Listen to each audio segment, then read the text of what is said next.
İstəyirdim İmam Hüseyni ziyarətə getmək. Heç vaxt getməmişdim. 2017-ci ildə belə içimdə o qədər arzulayıram. Elə istəyirəm getmək. İndi hansısa işlə mi bağlı, nəyləsə bağlı alınmır.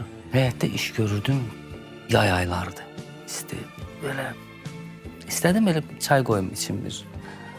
Dincəlmək üçün susuzumdan da yanıram. Getdim məhəllə marketinə və balaca. Oradan su aldım ki, küçədə xoşlamıram su içməyi isti havalarda xüsusən. Dedim həyətdə içim. Belə evə çatmağıma az qalıb. Gördüm məhəllə uşaqlarından biri qaçır, belə maykada satda balaca uşaq. Qaç tutdu oynayırlar, nəsə oynayırlar, su içində də belə qaçır.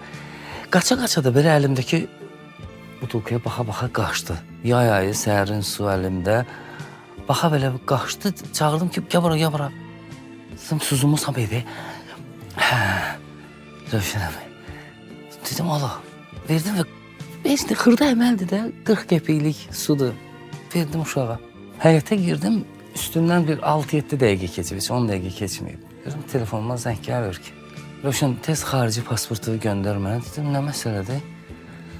Tez, mütləqdir. Bir adam var, deyib ki, Rövşəni göndərir Kərbəlaya. Tez bu dəfə bizimlə getməlidir. Yəni, bu adamların, bu əhl-i beytin səninlə olan təmasıdır. Necə görürsən bunu? Bax, mən nə iş gördüm ki? Neynədim ki? Bir də sadəcə istəyim vardı getmək. İstəyirdim. Bir də xırda bir dənə, məhəllədə bir dənə belə balaca bir şey elədim də. Və girdim həyətə 10 dəqiqə keçməmiş bu xəbər gəldi mənə.